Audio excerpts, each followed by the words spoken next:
Cuando tenemos un paciente y vamos a empezar el método POL, lo primero es descubrir cuál es su frecuencia de resonancia. Sabemos que va a estar entre 1,5 1,7 ciclos por segundo, pero lo tenemos que descubrir. Para ello vamos a hacer una impulsión y vamos a ver cómo pendulea su cuerpo. Y ahí descubrimos cuál es la frecuencia. Si yo le lanzo su cuerpo, vemos, hace una oscilación que va disminuida en amplitud, pero que nos marca la frecuencia. Tic-tac, tic-tac, tic-tac. Entonces yo ya sé que ese tic-tac a esa frecuencia es su frecuencia. Y lo único que voy a hacer es mantener, o sea, darle el pequeño impulso necesario para conseguir que esa frecuencia no pierda amplitud, que se mantenga en esa amplitud. Y con este movimiento que hemos creado empezamos lo que sería conseguir el estado de somatoplasticidad. ¿Qué significa ese estado? Significa que el tono muscular va a deprimirse y va a empezar a no ofrecer resistencias. Y a partir de ahí empezará la magia. Y cuando sentimos ese estado que ya ha ocurrido, él ahora podrá sentir que prácticamente no le hago ninguna fuerza para mantener la oscilación. A partir de ahí ya tenemos todo su cuerpo oscilando y vale la pena ver cómo desde la cabeza hasta los pies está todo moviéndose a la misma frecuencia. A eso le llamamos resonancia. Todo su cuerpo oscila a la misma frecuencia y es la frecuencia de trabajo. Me espero unos pocos segundos o un par o tres de minutos para estabilizar la frecuencia y a partir de ahí podemos hacer técnicas de tejidos blandos o técnicas de articulaciones según la patología del paciente. Imaginémonos, por ejemplo, que este paciente nos ha venido con una hernia discal L5-S1 en donde hay una irradiación a su pierna derecha y yo quiero mejorar de momento el dolor. Entonces, la primera fase ya está hecha, hemos sintonizado la frecuencia y ahora vamos a sumar frecuencia con descompresión. Biomecánicamente la descompresión vertebral mejoraría la presión en el disco y mejoraría un poco la presión del disco sobre la raíz nerviosa. Voy a poner la mano a nivel del sacro con un contacto en donde no toco la L5, mantengo la oscilación y a la vez genero una tracción sobre la pierna afectada, muy dulce, muy progresiva.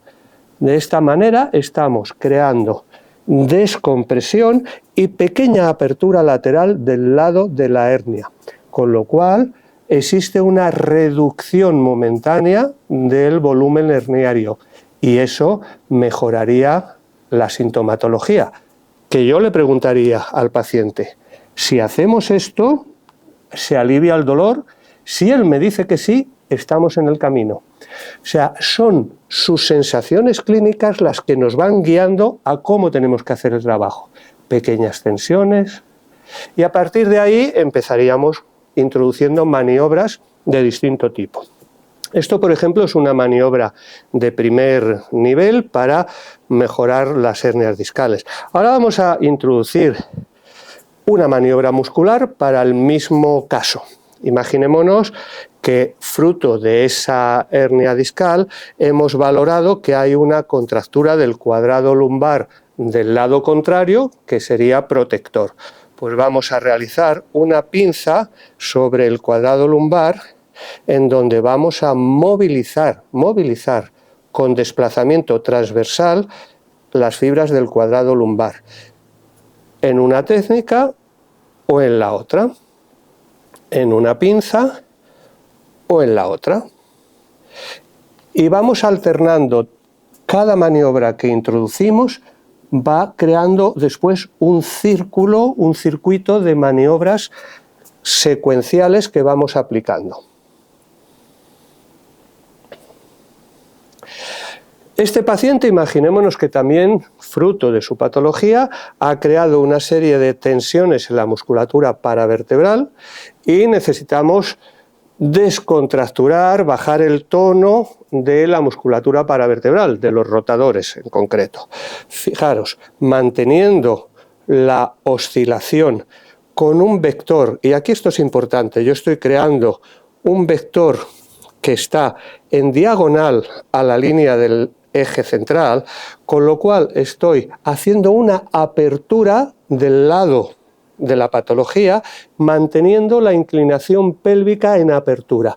Y este movimiento también crea un bombeo en la vértebra L5, que va a hacer como una especie de drenaje por bombeo profundo del proceso inflamatorio que se está produciendo dentro.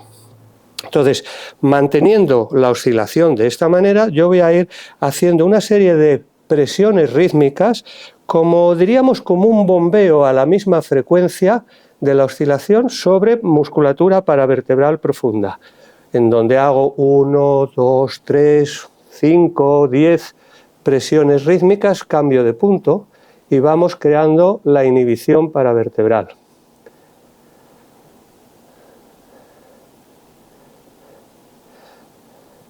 Ahora podríamos ir añadiendo muchas más maniobras, pero enseño este poquito que vendría bien en cualquier hernia discal y que ustedes pueden hacerlo sin ningún compromiso. Recuerden, tracción con una toma de presión sobre las cabezas de los metas del segundo y tercer dedo sobre el promontorio sacro, meñique y pulgar sobre las crestas ilíacas, no tocar con el talón de la mano la L5, tracción axial y tracción de la pierna afectada. Ustedes verán que esto va a reducir la sintomatología. Recuerden, una pinza en el cuadrado lumbar y unas presiones rítmicas sobre la musculatura paravertebral de un lado y del otro. Para ello tendríamos que darnos la vuelta, Digamos, en las presiones sobre la musculatura paravertebral profunda se trabaja siempre el lado contralateral. Para no ocultar cámara no me doy la vuelta. Entonces, a partir de aquí podemos ir introduciendo muchas más cosas. Pero, por ejemplo, les diría algo que es muy habitual, cambiando ya de objetivo, que sería una hernia discal, ¿se puede reabsorber o no? La ciencia nos dice que sí, que espontáneamente se pueden reabsorber, pero yo puedo favorecer la reabsorción con una técnica muy especial que llamamos la pinza oscilatoria. Si yo localizo la apófisis espinosa de la vértebra afectada, la inferior y la superior, y realizo un pinzado sobre la apófisis espinosa con una pinza basada en esta posición de las manos, donde el pulgar de una mano creará un vector en una dirección y en los dedos tercero y cuarto en la dirección contraria, generamos un vaivén sobre la L5. Esto va a crear una torsión en el anillo fibroso que va a reducir el diámetro herniario y va a favorecer la reabsorción. Esto más esto, alternado cíclicamente, va a descomprimir, reducir la hernia y otra cosa muy importante, y que la ciencia lo describe. Los movimientos de estrés cíclico a los fibroblastos provocan regeneración fibroblástica. Si yo estoy estimulando en rotación de baja amplitud los fibroblastos del anillo fibroso, vean Kapandji para ver cómo eso es una realidad que está descrita desde hace mucho tiempo. Voy a reforzar la pared del anillo por estimulación neofibroblástica. Descompresión, apertura lateral, estimulación del anillo fibroso. Y de esta manera estamos haciendo un trabajo en donde reducimos el dolor, facilitamos la reabsorción, descomprimimos la presión sobre la raíz y facilitamos que este paciente ahora yo le pueda hacer una neuromodulación, ya no desde la parte mecánica, sino utilizando cualquier otra tecnología que esté a nuestras manos, ya sea con agujas, ya sea con aparatología, en donde vamos a activar también esa neurotransmisión a través de las terminaciones nerviosas de las raíces que correspondan. Esto después lo pasamos a un trabajo activo en donde el paciente va a hacer un refuerzo muscular y un trabajo de descompresión también vertebral, y tendríamos una forma de enfocar el trabajo desde la perspectiva multimodal en donde unos movimientos, unos abordajes refuerzan el efecto del otro, y de esa manera conseguir al final lo que buscamos, que el paciente esté mejor y resuelva su problema, resuelva su sintomatología y que sea duradera. Y sobre todo, que no dependa de nosotros, sino que al final él sea responsable de su propia salud y aprenda patrones de vida y patrones de autocuidado que son muy importantes. Y esto sería, por ejemplo, cómo hacer un principio, unas pinceladas sobre un abordaje en una hernia discal.